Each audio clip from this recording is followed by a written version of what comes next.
नमस्कार दोस्तों, आज हम बात करने जा रहे हैं हाउसिंग लोन की।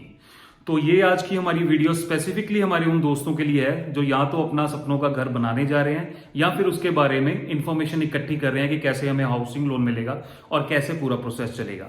तो पूरी इंफॉर्मेशन के लिए वीडियो को एंड तक देखिएगा और अगर अच्छी लगे तो लाइक कीजिएगा और चैनल को सब्सक्राइब कीजिएगा। आइए शुरू करते हैं फिर।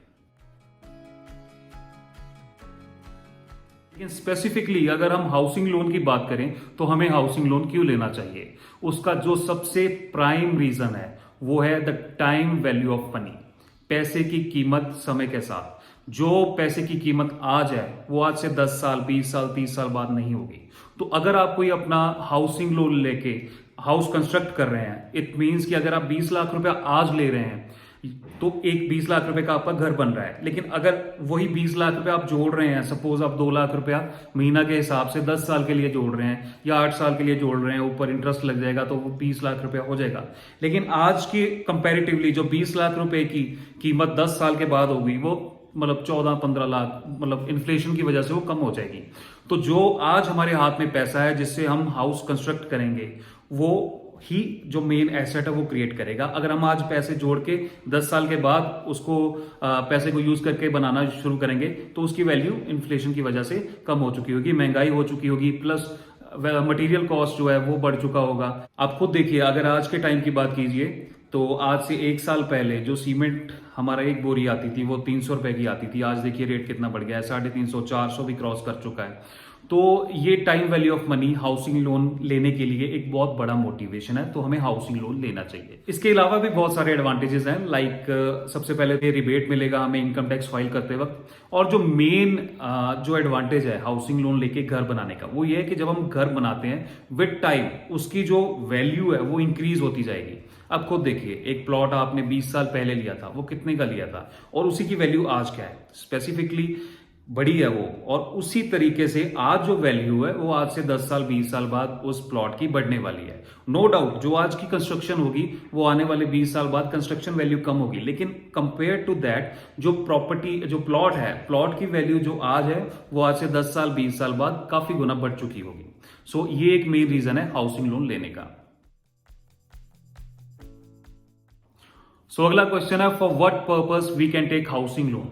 ये एक बड़ा ही अटपटा सा सवाल लगता है क्योंकि नाम में ही हमें दिख रहा है कि हाउसिंग लोन में हम हाउस के लिए ले सकते हैं, लेकिन फिर भी इसमें भी बहुत ही डीप चीज जो देखने वाली है वो ये है कि हाउसिंग लोन, क्योंकि बहुत सारे क्वेश्चंस हमारे पास आते हैं, लाइक क्या हाउसिंग लोन सर हम घर बना बनाया लेने के लिए ले सकते हैं, या फिर क्या हम उससे फ्लैट ले सकते हैं, या फिर हमने प्लॉट खरीदा हुआ है तो क्या उस प्लॉट के ऊपर कंस्ट्रक्शन कर सकते हैं, उस कंस्ट्रक्शन पार्ट के लिए हम हाउसिंग लोन ले सकते हैं, या फिर जी हमारे पास कुछ नहीं है, हम सिर्फ प्लॉट खरीदना चाहते हैं और प्लॉट लेके उसके ऊपर कंस्ट्रक्शन करना चाहते हैं, तो प्लॉट के लिए प्लस कंस्ट्रक्शन के लिए क्या हमें हाउसिंग लोन मिल सकता है। और या फिर आज हम प्लॉट खरीदना चाहते हैं, आज से 10 साल बाद उस पर कंस्ट्रक्शन करना चाहते हैं, तो in that case housing loan मिल सकता है। सो दोस्तों ऐसे बहुत सारे क्वेश्चंस होते हैं जो हमारे मन में होते हैं और डाउट्स होते हैं। तो इसका एक सिंपल सा फंडा है, एक सिंपल सा आंसर है, और वो है कि जो हाउसिंग लोन है, as the name says, housing loan house के लिए है। तो वो आपका फ्लैट भी हो सकता है, वो बिल्डर फ्लोर भी हो सकता है, वो बना बनाया घर भी हो सकता है, वो आपने प्लॉट लिया हुआ है उसके ऊपर कंस्ट्रक्शन करने के लिए भी हो सकता है, या फिर प्लॉट परचेज करके और उसके ऊपर कंस्ट्रक्शन करने के लिए भी हो सकता है। लेकिन सिर्फ एक कंडीशन है जिसमें हाउसिंग लोन एप्लीकेबल नहीं होगा, एंड दैट इज कि आप प्लॉट लेके खरीद के रखना चाहते हो हाउसिंग लोन पे पैसे से, और उसके बाद आज से 5 साल 10 साल 20 साल बाद आप कंस्ट्रक्शन स्टार्ट करना चाहते हो उस पर। इन दैट केस हाउसिंग लोन आपको नहीं मिलेगा, क्योंकि हाउसिंग लोन का मेन मतलब ही ये है कि आपको घर लेना है या बनाना है और उसके अंदर रहना है अभी के अभी, और उसके लिए एक पर्टिकुलर टाइम पीरियड होता है जो 12 महीने 18 महीने 24 महीने बैंक आपको कंस्ट्रक्शन के लिए देगा। सो दोस्तों अब बात करते हैं एलिजिबिलिटी की। हाउसिंग लोन की एलिजिबिलिटी बहुत ही सिंपल है। कोई भी बिजनेसमैन, कोई भी इंडिविजुअल जो सैलरीड है, या फिर आप एग्रीकल्चरिस्ट हो, या फिर आप एनआरआई हो, आप हाउसिंग लोन ले सकते हो। उसके लिए हर बैंक की कुछ ना कुछ नॉर्म्स होती हैं। तो बेसिकली यही होता है कि अगर आप सैलरीड हो तो आपकी सैलरी स्लिप्स जो आप जहां पे भी जॉब कर रहे हो वो प्रोवाइड करवानी है। अगर आपसे आपको 16 नंबर फॉर्म मिलता है वो आपको देने हैं, इनकम टैक्स रिटर्न्स देनी है, सैलरी अकाउंट स्टेटमेंट देनी है, ये सारे डॉक्यूमेंट आप बैंक को प्रोवाइड कराओगे तो आपको हाउसिंग लोन मिल जाएगा। सिमिलरली अगर आप बिजनेसमैन हो तो आपको बिजनेस, अगर आपने जीएसटी लेकर रखा है तो जीएसटी की रिटर्न्स, प्लस अगर आपकी अपनी जो भी आपकी इनकम टैक्स रिटर्न्स है, बिजनेस की रिटर्न्स हैं, वो आपको प्रोवाइड करानी होगी। बिजनेस का अकाउंट कौन से बैंक में चल रहा है उसकी अकाउंट की स्टेटमेंट देनी होगी। अगर आप एग्रीकल्चरिस्ट हो तो आपके एरिया के हिसाब से जो जो आपको एग्रीकल्चर में प्रोडक्शन हो रही है, जो जो आप सेल कर रहे हो, उसका जो जो इनकम आपको प्रूफ मिलता है वो आप प्रोवाइड कराओगे बैंक में, तो आपको हाउसिंग लोन मिल जाएगा। सो दोस्तों अब बात करते हैं डॉक्यूमेंटेशन की। हाउसिंग लोन लेने के लिए जो बेसिक डॉक्यूमेंट्स है वो वही हैं जो मैंने जस्ट आपको बताए हैं। अगर आप सैलरीड हो तो आपको सैलरी स्लिप्स, आपके 16 नंबर फॉर्म, अकाउंट स्टेटमेंट जहां पे आपकी सैलरी आती है। बिजनेसमैन हो तो आपको अपनी आईटीआर, जीएसटी रिटर्न्स या जो भी बिजनेस प्रूफ है वो देने हैं। एग्रीकल्चरिस्ट हो तो आपको एग्रीकल्चर इनकम के प्रूफ देने हैं। सो दोस्तों अब बात करते हैं कि पूरा प्रोसेस कैसे चलेगा। हाउसिंग लोन को लेके बहुत ही कंफ्यूजन होती है कि मैं कहां से शुरू करूं, कैसे स्टार्ट होगा, सबसे पहला स्टेप क्या होगा, एंड तक कैसे होगा। इस पार्ट को आप ध्यान से सुनिएगा कि आपका पूरा प्रोसेस चलेगा कैसे।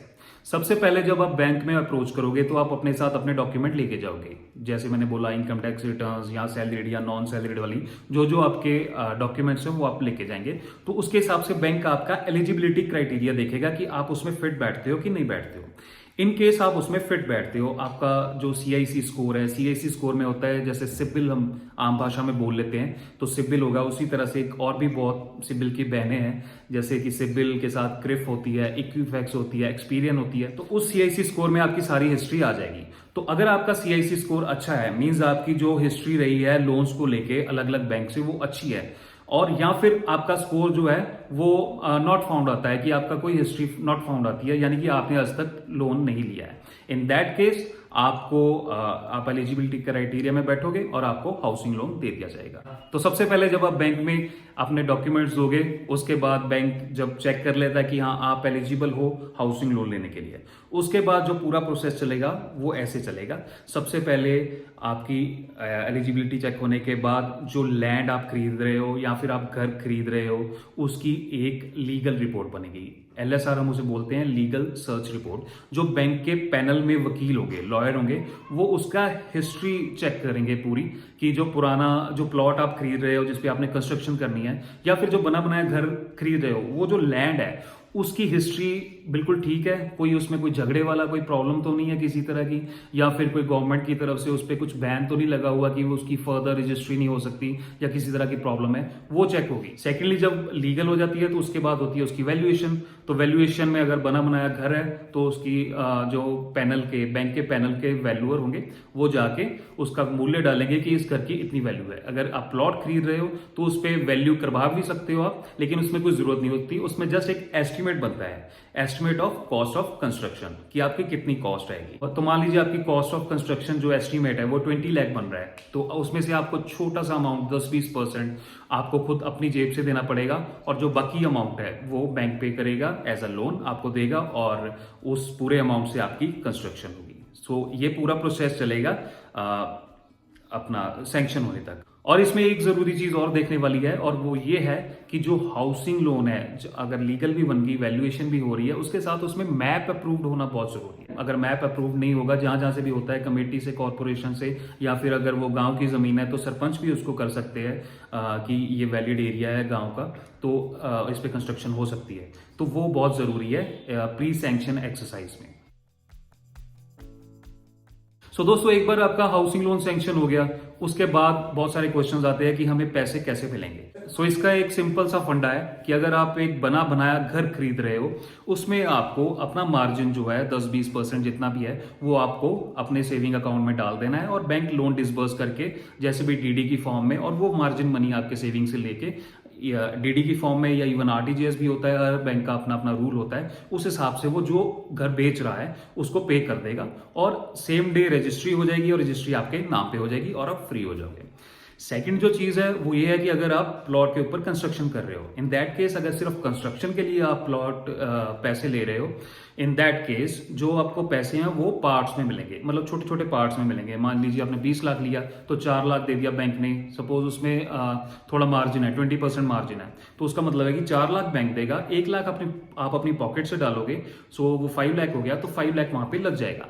तो उसके बाद जब नेक्स्ट इंस्टॉलमेंट आप लेने जाओगे बैंक के पास, तो उस वक्त बैंक चेक करेगा कि क्या 5 लाख रुपए वहां लग चुका है। इन केस वहां पे 5 लाख रुपए लग चुका है, उसके बाद बैंक अगली इंस्टॉलमेंट रिलीज कर देगा। कुछ भी अमाउंट हो सकता है, 4 लाख, 5 लाख, 10 लाख, तो इस हिसाब से ये प्रोसेस चलता है। सो इसके बाद दोस्तों आपका लोन भी हो गया, कंस्ट्रक्शन भी होगी, घर भी बन गया, लेकिन एक बहुत ही टिपिकल सा क्वेश्चन आता है, आपके मन में भी आएगा, हो सकता है आया हो, और वो ये है कि क्या इन केस कोई अर्थक्वेक आ जाए, कोई फायर डैमेज हो जाए, और मान लीजिए भगवान ना करे आपका जो कंस्ट्रक्टेड हाउस है, जो आपने इतनी मेहनत से बनाया है, वो डैमेज हो गया, तो इन दैट केस क्या होगा। या फिर अगर किसी ने हाउसिंग लोन लिया है, वो खुद नहीं रहता, मान लीजिए उसकी मृत्यु हो जाती है, तो इन दैट केस बैंक कैसे प्रोसेस करेगा। तो इसका भी एक सिंपल सा फंडा है। अगर आप घर बना बनाया खरीद रहे हो या फिर आप कंस्ट्रक्शन कर रहे हो, और कंस्ट्रक्शन के बाद मान लीजिए आपके घर को डैमेज हो गया किसी तरह से, अर्थक्वेक से, या फिर आपको डैमेज हो गया फायर से, तो उसके लिए इंश्योरेंस बनी हुई है, इंश्योरेंस कंपनीज है, आप उसकी इंश्योरेंस करवाइए, और इन केस भगवान ना करे कोई डैमेज होता है तो इंश्योरेंस कंपनी बियर करेगी। एंड सेकेंडली, अगर बंदा खुद नहीं रहता, उसकी मृत्यु हो जाती है जिसने हाउसिंग लोन लिया है, उसके लिए भी इंश्योरेंस प्लान्स आते हैं लोन प्रोटेक्टर के नाम से, तो वो लोन को प्रोटेक्ट करते हैं। इन केस बंदा खुद नहीं रहता, उसकी मृत्यु हो जाती है, तो इंश्योरेंस कंपनी वो पैसा पे करेगी और आपका घर आपके घर वालों के पास रह जाएगा। सो दोस्तों, ये था हमारा हाउसिंग लोन को लेके हमारा आज का वीडियो। आपके मन में हाउसिंग लोन को लेके कोई भी डाउट हो, कोई भी आपके मन में शंका हो, आप नीचे कमेंट बॉक्स में कमेंट कर सकते हैं, मैं उसका रिप्लाई दूंगा। सो आपको वीडियो अच्छा लगा हो तो लाइक कीजिएगा और हमारे चैनल को सब्सक्राइब कीजिएगा। धन्यवाद।